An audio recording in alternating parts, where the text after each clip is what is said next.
Coming up, dance marathon pulls an all-nighter. And later, bikers brave the snow in a race to Lake McBride. Iowa's Stephen Buchanan turns the tide in Carver. Get ready for winter to return. I'll have a full forecast later in weather. All that and more coming up right now on DITV.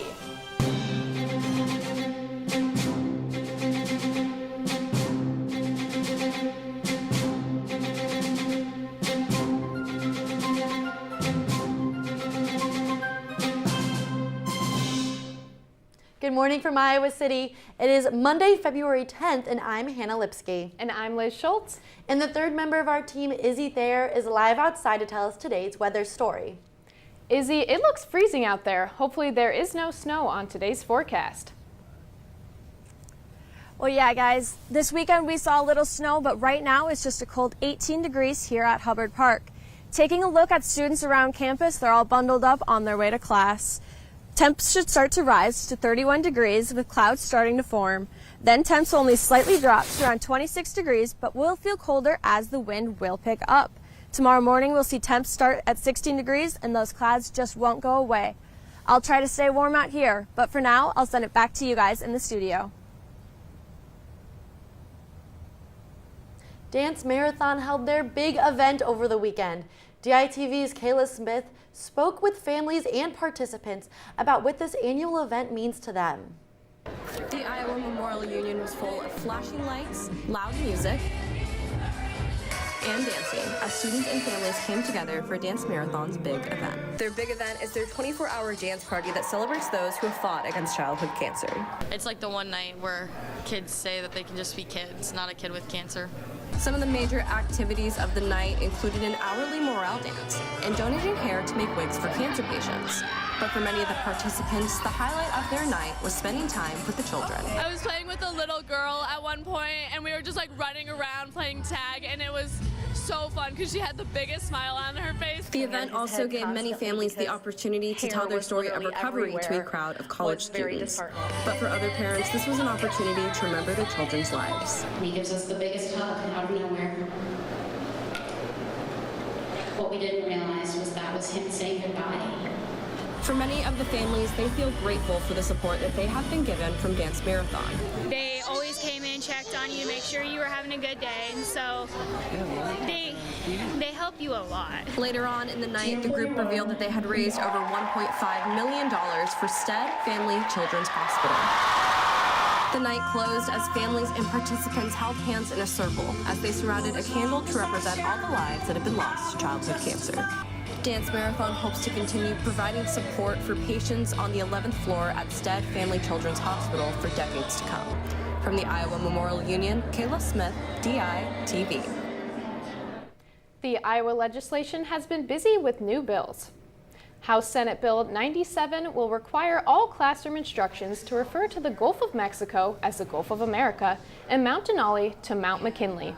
House Study Bill 53 would ban public universities from forcing students to take required courses on DEI and race theory.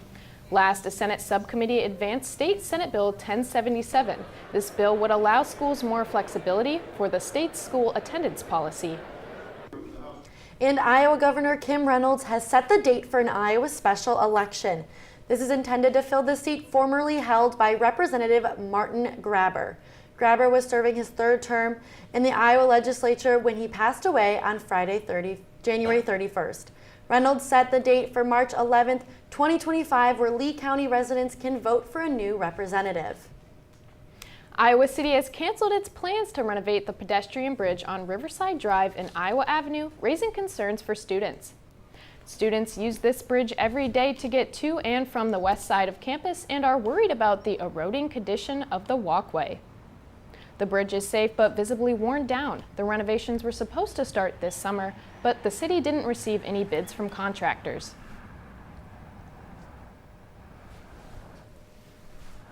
Hundreds of cyclists rode to Lake McBride for glory and fun on Saturday. DITV Assistant News Director Jace Bertrand was there to learn what drove people to the race. I'm here at the Lake McBride Golf Club in Solon, where just a few minutes ago, nearly 100 bikers took off for the Fat Tire Classic.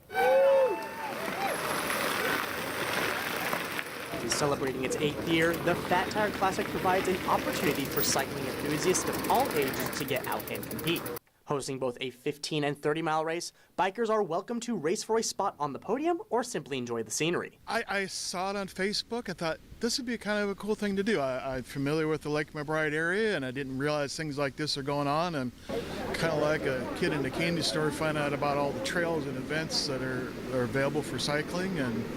And yeah, I just wanted to see what I could do. Going through hills, beaches, and forests, this is the only chance for cyclists to bike on trails usually reserved for hikers. Hello. I think it's fun. I think it's a very leisurely pace for myself today. And like I say, just hanging out with friends. Before the race, cyclists were invited to enjoy some bacon and beverages and mingle with fellow competitors. Bacon was a big pull for me. And anytime there's an opportunity to get out and ride bikes with friends, I think it's a great thing. All of the proceeds raised by Sugar Bottom Bikes and the Solon Centennial Alliance are donated to charity, giving many cyclists a chance to get involved with the community. And the Solon Alliance wanted to put on an event at the park to raise money for the club, and basically we came up with the idea of a fat tire bike race in Lake McBride Park. This year saw the largest attendance for the race yet, with over 240 cyclists coming to ride in either race. Growing is always good, but really we're just happy to put on the event, whether it grows or not. You know, even if we saw 150 people instead of 240, we'd still be happy to put on the event. And here at Lake McBride, you can see the snow is coming down pretty heavy, but that is stopping very few bikers from continuing on this trail, because for many of them, they are intent on finishing rain or shine. From Lake McBride and Solon, Jace Bertrand, DITV. And coming up later, the puppies hit the gridiron. Also, the week ahead in weather and a look at Hawkeye sports. All that and more right after this break.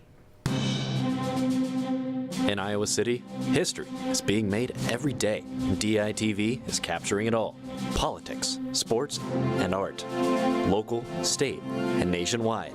In front of the camera, behind the scenes, DITV. DITV. DITV. DITV. DITV. DITV Sports. DITV. DITV. Is capturing history. Now let's take a look back outside with Izzy and the forecast for the week ahead. Well guys, get ready to bundle up because we've got a cold week ahead of us. Starting off on Tuesday, temps should be in the mid-teens and then rise to the lower 20s.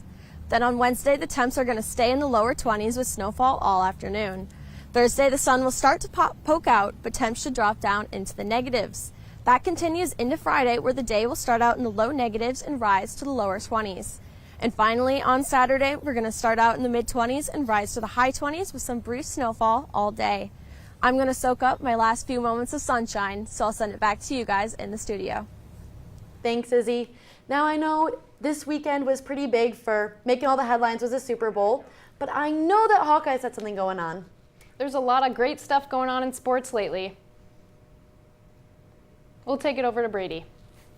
There was certainly a lot of things going on last weekend, and for Hawkeye fans of the men's wrestling team in Carver on Friday night, they got a bit of a scare, but a lot can happen in 10 matches. DITV's Colin Carruthers takes us through the action of yet another prime wrestling duel. Carver Hawkeye Arena lay hosted yet another top 10 matchup in the world of men's wrestling as number 3 Iowa welcomed rival to the west and number 7 Nebraska. Nebraska will get on the board first and end up winning 5 of the first 8 matches, while Iowa was able to keep up with wins from Kyle Parco and Michael Caliendo. We got to do a better job. We got to do a better job of scoring match points at those weight classes that aren't scoring match points. After Gabe Arnold fell in the second overtime bout of the evening, Iowa was down to 2 more matches as they trailed by 7 to Nebraska. As number 1 ranked Stephen Buchanan and number 11 Ben Keeter, who both needed big wins. After no scoring in the first period, Iowa's Stephen Buchanan would sprint towards a pin with just over 8 seconds remaining and bring Iowa's team total within 1 point. This set up Ben Keeter for a major decision, deciding it once and for all as Iowa a comeback victory as they took down Nebraska 19-16. While the Hawkeyes are happy with their victory, they'll also learn from their shortcomings. Yeah, so I think our team is in a good spot, but it's in a better spot to start learning more. So, you know, those weights where we're not really getting those wins that we should be getting. We're getting a lot of information, and I'm confident in my teammates that they're gonna fix those mistakes. Hawkeyes hope to get off to a better start when they travel up to face Minnesota on Friday, February 14th. From Carver Hawkeye Arena, Colin Grithers, DITV Sports. Staying in Carver, the Iowa men's basketball team fell to the 21st ranked Wisconsin Badgers 74-63 on Saturday. DITV Sam Cooper's has a look at all the action. We're going to try to win. They want to win. They're putting the time in, and they're competing. And it's our job to just try to help them get over the hump. Neither squad was willing to give an inch as the lead was flipping from one team to the next. Two Hawkeyes started the game off hot and led the way in scoring in the first half. Josh Dix had 10 points while going 2 for 4 from behind the arc. Price Sanford went 5 for 6 from the field, adding in 11 points and a last-second shot at the buzzer to give the Hawkeyes momentum at the half. Hawkeyes were poised to pull off the upset over the Badgers as they headed into the halftime break up 39-37. For most of the second half, both teams picked up right where they left off. The back-and-forth battle continued all the way until the 7.5-minute mark of the second half. It was now John Tanje's time to shine. The senior guard, who's 7th in the Big Ten in scoring, put up 11 points in those final 7 minutes and change. He's a great player. He's a veteran guy, He knows his way around his offense, the way he plays. He's just a very aggressive guard. The Hawkeyes simply couldn't keep up with Tanje and the rest of the Badgers as Wisconsin ended the game on a 16-4 run. It just come down the stretch, needed to get stops, and we put them on the line too much. The Hawkeyes will look to snap their 3-game skid as they travel to play the Rutgers Scarlet Knights on Wednesday. From Carver Hawkeye Arena, Sam Cooperis, DITV Sports. And former Hawkeye women's basketball player Ava Jones announced via social media that she was recently diagnosed with Hodgkin's lymphoma, a type of cancer. Jones medically retired from the basketball team last summer after redshirting her freshman year due to injuries sustained from a car accident in 2022. While she's no longer on the team, the Hawks still kept her on scholarship, and she's gotten support from Coach Jan Jensen and Caitlin Clark, among others. Now taking a look back at last week's action again, the Hawkeye track and field teams both broke some Iowa records over the weekend. In the New Mexico Collegiate Classic, Iowa's 4x400 team featuring Olivia Williams, Chioma Wachukwu, Demarius Mutunga, and Alicia Lucas broke the school record with a time of 3:30.42. Up in Ames for the Iowa State Classic, Ryan Johnson broke the school's weight throw record with a distance of 24.15 meters. And former Hawkeye Cooper DeJean, after playing with the Hawkeyes last season, is a Super Bowl champion, and he made a big impact in the big game. The rookie cornerback who, on his birthday no less, picked off Patrick Mahomes right there and took it 38 yards back to the house. This gave the Eagles a 17-0 lead over the two-time defending Super Bowl champion Kansas City Chiefs. Coop's new squad would go on to take down the Chiefs 40-22 in a big-time Super Bowl victory. Now there's a lot of action over the weekend. I know the gymnastics team also competed. The softball season got rolling this coming weekend. The baseball team's going to get started. So a lot of Hawkeye sports are going to start rolling here into the spring semester as some of these winter sports start to die down. But for now, that's all I've got for you. Back to you guys in the studio. What an exciting game last night, but I heard there was something else exciting going on before the game. Yes, there was, Liz. Now, while the Super Bowl may have taken the headlines, it was the Puppy Bowl who captured the hearts of viewers. The 21st Puppy Bowl between Team Rough and Team Fluff battled it out to take home the Lombardi Trophy. The game featured 142 rescue puppies from 80 different shelters as the Team Fluff came away victorious 68-63. Now, I just think this is such a great opportunity to see these little shelter pups get out there, maybe get them adopted. I don't know about you, Liz, but this is just adorable. They are absolutely adorable. I am a cat person myself, but I do love some dogs as well. Look at the little pom-poms. They are so cute. They have like cheerleaders. It's so adorable. I love the bandanas. Well, thank you for joining us online or listening on KRUI 89.7 FM. We're here live from Iowa City every Monday, Wednesday, and Friday at 8:30 a.m. and online anytime at thedailyiowan.com. For Izzy Thier, I'm Liz Schultz. And for Brady Barron, I'm Hannah Lipsky. We'll see you again Wednesday morning right here on DITV.